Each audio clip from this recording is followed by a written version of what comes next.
In this video, I will introduce you to the Sculpt mode in Blender. Similar to texture painting, Blender also has the ability to paint geometry. Think about it like working with digital clay. And we have brushes that perform various tools like push clay in, push clay out, smooth, flatten, crease, and so forth.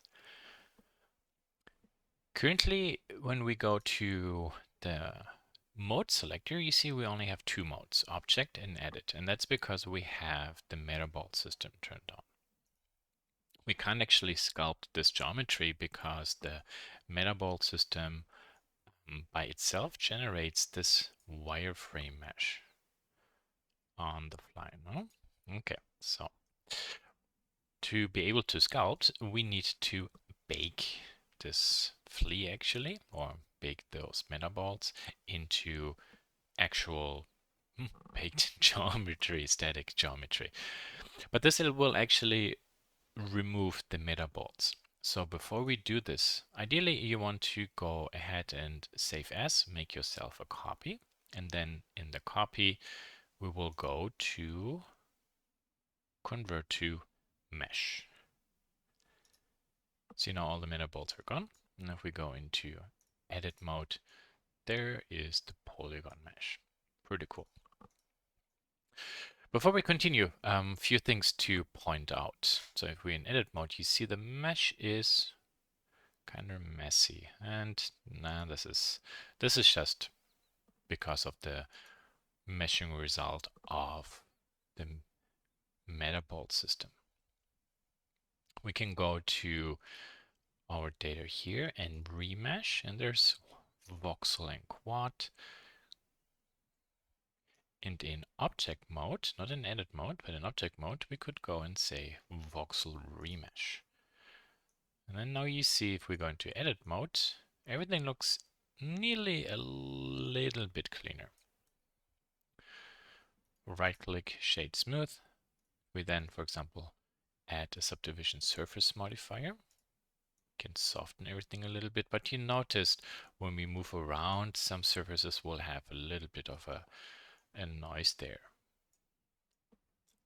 Okay, I'm just pointing this out as a preparation for when we go into the Sculpt system and why we will do certain tasks.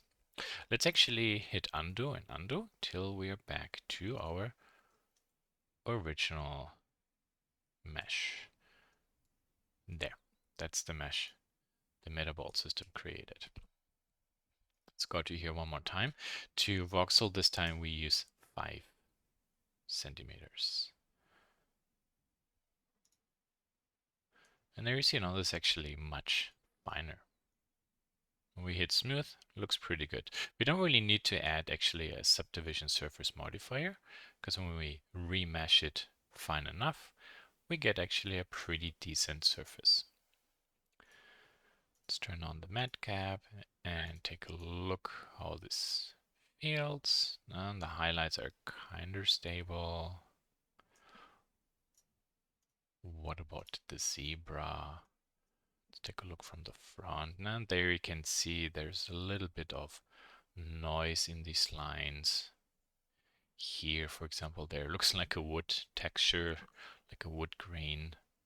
There you can see this is not a straight line. There's a little bit of stuff happening, but primarily this is actually okay. Let's go back. Undo, undo, undo, undo, undo, undo, undo, undo. There, this is actually the original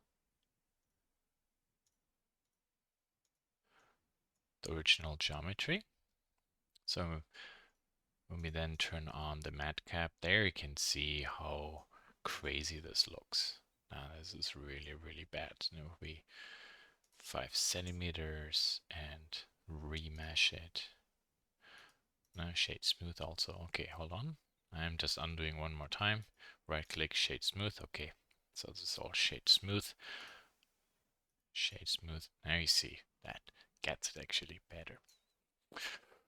Goody. Okay, so this was all the preparation for how we take the mesh, we created via the Metaball sculpting, and then create a nice and clean topology. I mean, clean to a certain degree. It's still messy, but this is actually, when we do a shading, this looks good. At least for the rendering purpose, for example. So we go to object modes. Look at that. Now, because this is a mesh, we have texture paint, etc., and there's sculpt paint. Let's go to texture paint for one moment, because I wanted to show you something that's really nice to know about Blender, how consistent the interface elements are. Left side are our painting tools, the brush, soften, smear, clone, fill, etc. And on the right side, we have all our tools.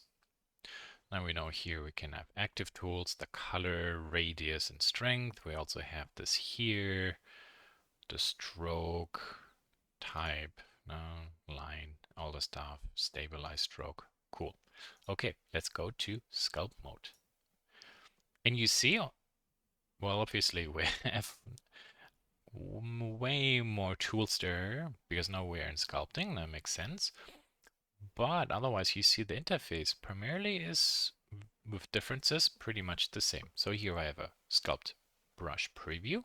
I have my radius, strength, plus minus, because now we can push in or we can push out. The same stroke and stabilizer stuff. We also have another, a remesh actually is even there, built in. And we have symmetry. And then here we have all our individual brushes. So the way how this brush system works is, let's say we have draw turned on. Here's the radius and strength. When I move my mouse to the screen, now you can see instead of just being a circle, it has two rings.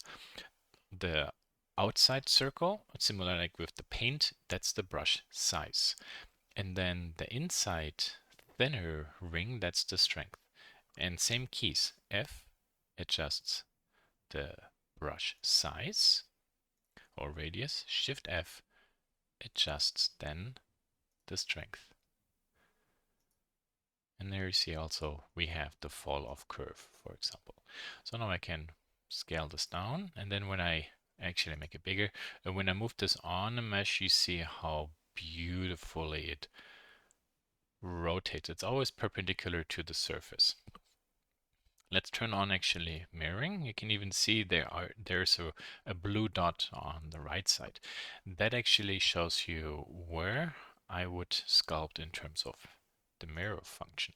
You can even have it there. So if we now click and press, ooh, what's happening?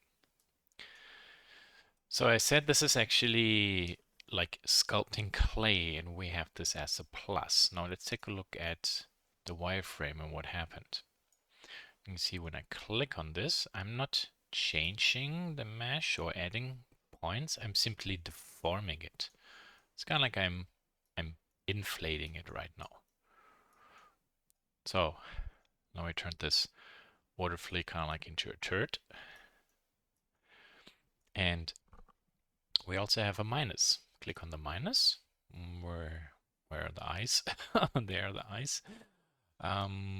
Yeah, turn some of these off. Press F to make this smaller. And maybe go to here. And I'm just pressing and pressing and pressing multiple times. Maybe I have to make the strength actually bigger. Okay. Okay, there.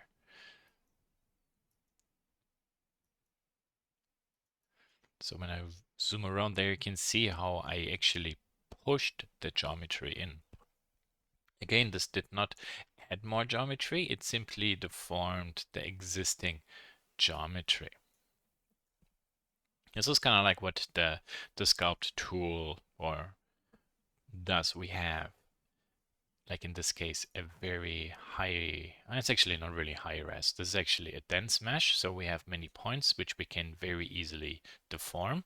If we want to have coarser shapes like these blobs, and that's very easy. If we want to have something more precise, like a thin line for a lip, the mesh might not be fine, not fine enough. I will show actually how to solve this in this video too. I'm going to undo all my steps. This is actually, let me go back, preferences and system. You really want to have undo steps here high so you have enough steps to go forward and backwards.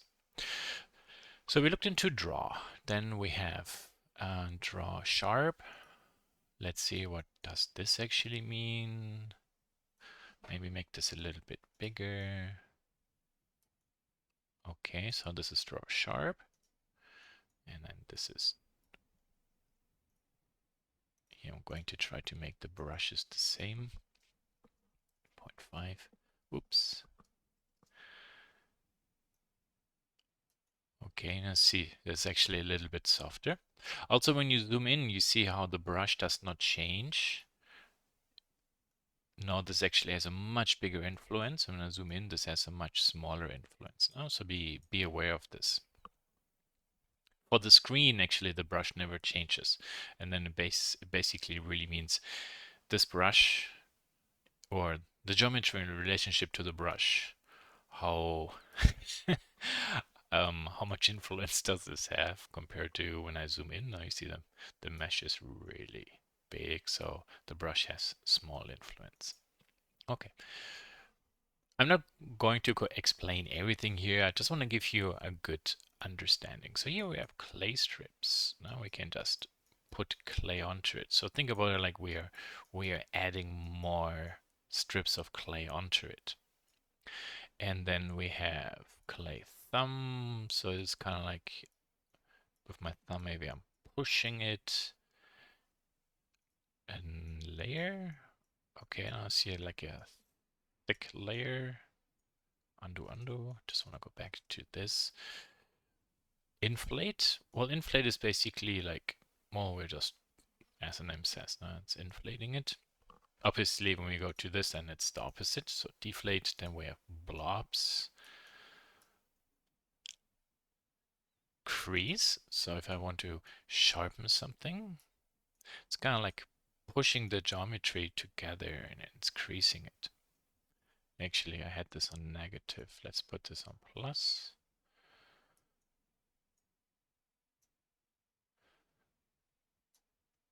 Now the geometry might be not sharp enough to show this. Then we have smooth to soften it out. Flatten. That basically makes it more flat. Fill, like when you have gaps in between. Scrape. And I mean, there's so much more. We even have a cloth tool, which is ridiculous. So if you have a piece of a sheet, you can, with the cloth brush, basically simulate fabric wrinkles there. When I'm starting to see there, this is ridiculous what they programmed into this program. Okay, let's undo all these steps. So let's go back to our first tool, and then pretty much the same thing here happens too, or applies. Now we can go with a line. I have kind of cool linear lines if it's too difficult to do something by hand to draw it.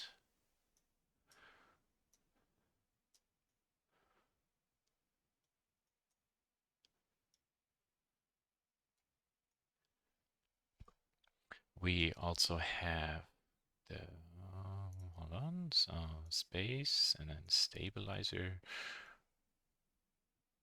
Now if we want to do like something that's nice and smooth, just pull it this way, like we did with the 2D painting, pretty much the same. Okay, so the last two things I would like to talk about now is how can we actually get more details in there? There are two modes, destructive and non-destructive. I will show you first the non-destructive. So in object mode, I will add what's called a multi-res. That's on purpose, not the subdivision surface. So we go to multi-res, then we subdivide, and subdivide.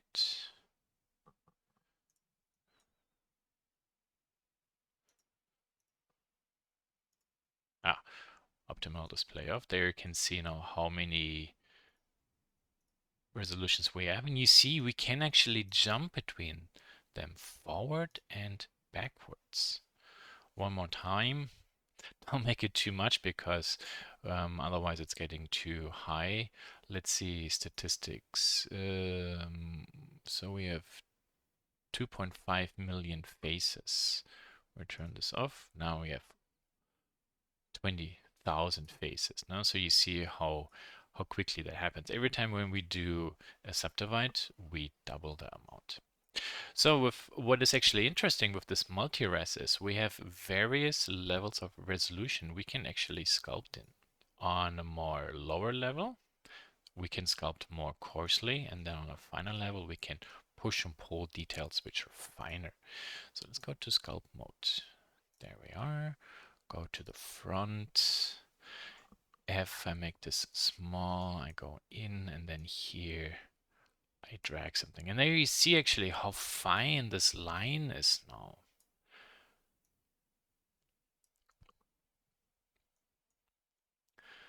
The cool thing is this is actually interactively added to it. So when I go into the mesh modeling, there you see it's not there.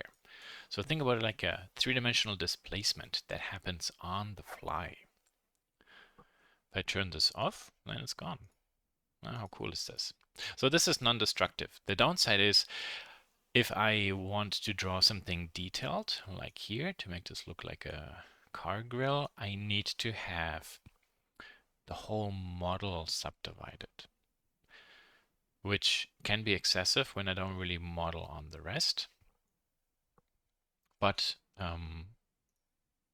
if it's not too much, we can use this process. The nice thing is also, because we can turn this on and off or even delete it, we always have our base geometry later. Now we can make some funny horns here. And there you see this is like super finely subdivided. Okay, now when we go actually to sculpt and go backwards a little bit, you see how the details are changing a little bit.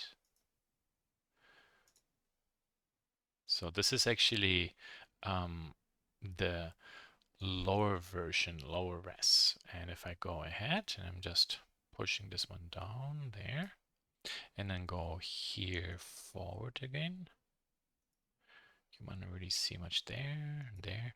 You see actually how the first brush or sculpt was overlaid with the lower version.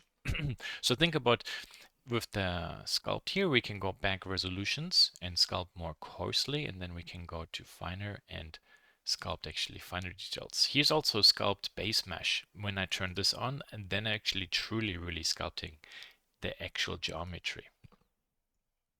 Okay, very good. Again, the cool thing is if I don't like this and it's all terrible, remove the modifier, boom, it's gone. So, but what about we would like to model something infinitely? Well, welcome to dynamic topology. So we can turn this on, and then we need to figure out the detailed size, so 12 pixels. You see when we zoom in, it's a little bit coarse. So when I start something here, okay, and I zoom out more, you see actually how different the size is. And when we go into wireframe mode, there you can see it actually really changed the geometry. So this is permanent. We can undo it via Control Z, but we can't turn it on off. We turn this to 5 pixels. You can see the mesh then gets even finer. So this is, for example, a good tool when we, for example, would like to give this a nice smiley face. And then we could go ahead, because this looks a little bit terrible. Where's the soft tool there? Let's make this a little bit bigger, or the flatten tool. Let's see.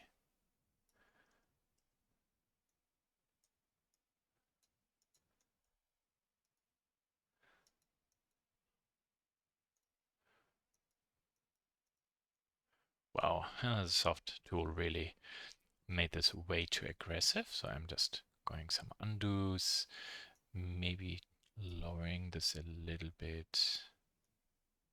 Oh, yeah, this worked better. Okay. Let's see actually what happens when we go with the crease command. And I go, well, this is maybe not, there's not really a sharp edge. What about here?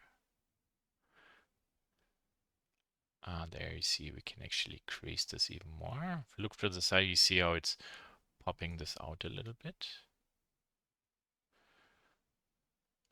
So this is all done via the mouse. The mouse is not necessarily ideal. Perfect would be to have a Wacom tablet or something like this. Or I use actually an iPad because I'm here on a Mac. Then in via Sidecar, then I can actually use the tablet or the iPad to drive actually the sculpting. And the last thing to point out is we can also create a texture, let's say new. And instead of image, let's use maybe here this one. Okay, to there. Hold on, or maybe not.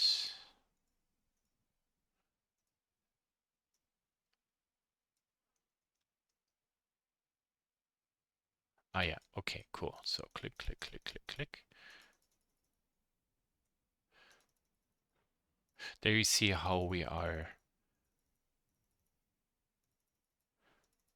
transforming actually the surface. Let's go to object mode, shade smooth, and then there you can see how this texture was used to roughen up the surface. Now the geometry is pretty coarse. I'm going to undo these steps a little bit one more time.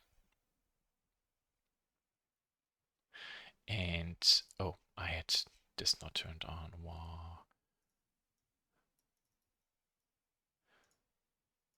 Oh, I have to reselect this. Sorry.